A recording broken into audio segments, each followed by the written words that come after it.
Hello and welcome to my fabulous restaurant which I just started. A brewski coming up, sir, in a bit early for the oh, woman, I'm sorry if I offended you, I know. Oh, God. Okay, another brewski coming up, sir. Isn't it a little bit early for the beer? Sir, okay. A dried deluxe.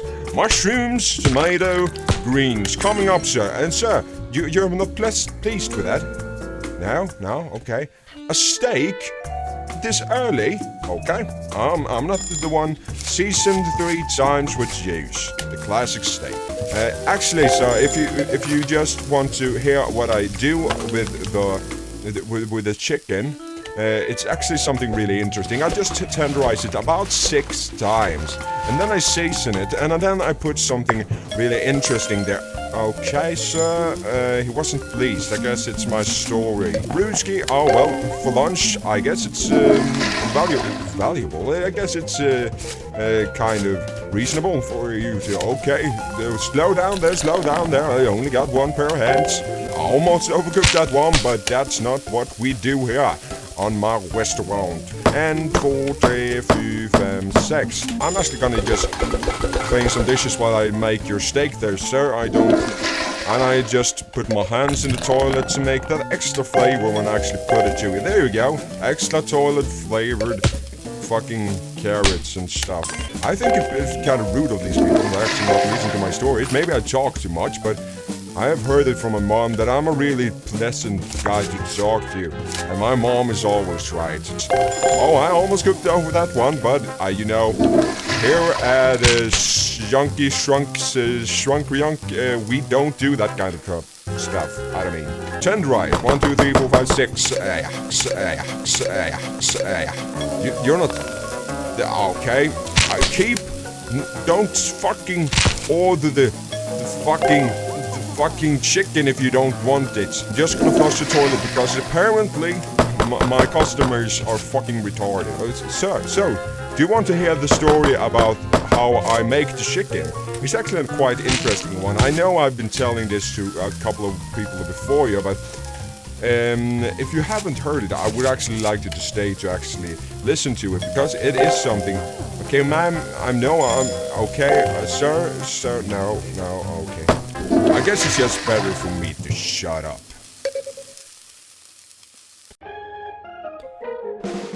Hi guys, and welcome to Time Waste of the Week. And today we're looking at Cook, Serve, Delicious. Yep, let's get it started. Let's check out the menu here first. What we got here.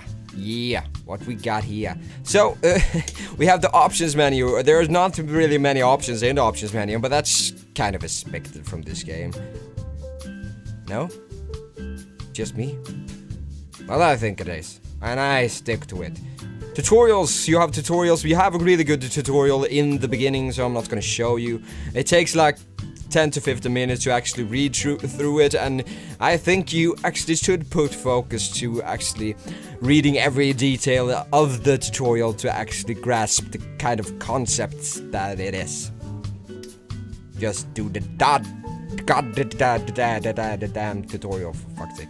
Equipment. You have different equipments you can buy, like stoves, deep fryers, grills, and of course that unlocks different kind of foods. It's a simple idea, and it's really doable. You can upgrade foods, and while you upgrade foods, you get more alternatives to add to the food. I will show that to you later. And you have different foods that you can buy. You have standard foods like pizza, lasagna, hamburgers, ice cream, and beers, and soda, and so on and so on. And that's... yeah, and you have specialty foods. These foods you need to get to a higher star rating to actually be able to unlock. So I'm just starting off here. I can't use these foods yet. And one thing that's really good to do when before you're purchasing a food, maybe you could think like, oh, lasagna. That's really sounds like a good easy food to make, but it is actually kind of one of the harder ones. Well, soup is hard. Fish is really easy. I will show you fish really quick, and then I'll show you soup. I show you the different kind of mechanisms that they have. Like soup here, I need to fillet the fish, then season, then cook. So I just need to press right, down, and left on the keyboard, and then I press S to season it, and then I press Enter to cook it. It's really simple. You can press those arrow keys at the same time, so it doesn't really matter. Then you need to cook it to a good point, and you need to serve it. It's really easy. Soups is a little bit harder. You can try out the soup. See that it is a good food for rainy days, but I will talk about that when I talk about the boss feature. Chicken noodle soup. They want chicken noodle soup, so we need to put in chicken. We need to bow tie noodles. Press W, and bouillon cubes. Bouillon cubes. I don't really know how that's. Buljong, tärningar, it's called in Swedish at least. And then we need some ingredients. We need to press space, and we put in 3 celeries. And then you have to take up the celery, press down to actually cut the celery in, and then you need to press cook. So it is a lot more steps to a soup, and that changes the difficulty of your menu. So yeah, there are different kind of aspects. I don't know why that was so hard to say, but yeah, that's difficult. Basically, what kind of foods you have? You have corn dogs, and you have pretzels, and so on. And those are actually not, well, you don't cook those. You just give them. So when you're not in a rush hour, those are great to have because you can just throw them out there. They're going like butter in the what do you call it? Butter in the sun. That's a Swedish saying. I don't know if it's usable in English, but anyhow. Let's look at my daily butts. This is actually a kind of interesting feature. The higher the bus you have, the more people you will have to coming to your restaurant the next day. So, and there are different things here that affects your bus. Like if I have beer, it gives me negative bus because it's alcohol in a workplace, I guess.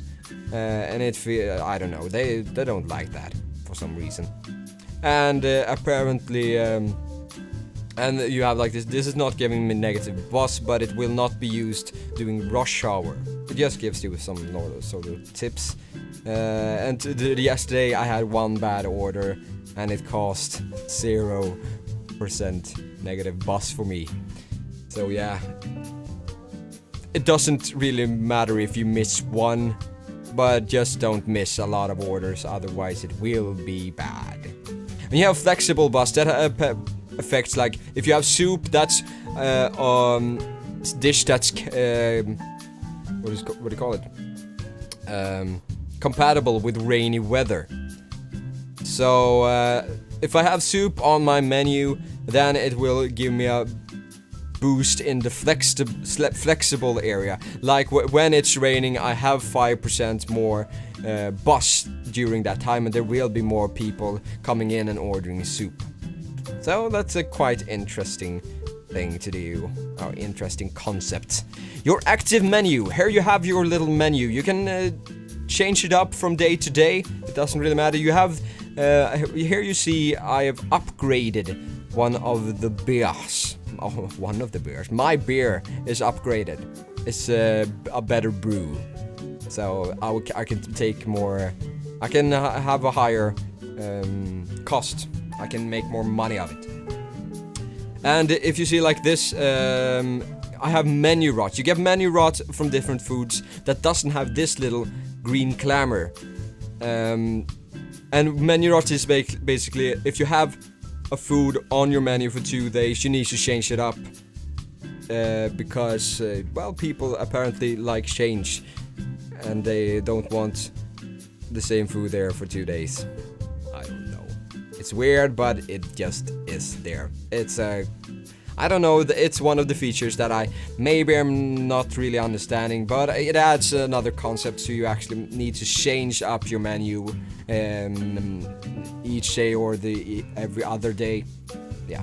And you have your little message or mailbox where you can check your messages. When you have like you can get money from random places, just random people giving you money because they like the restaurant, or you can have like this, Crazy Dave's Bet.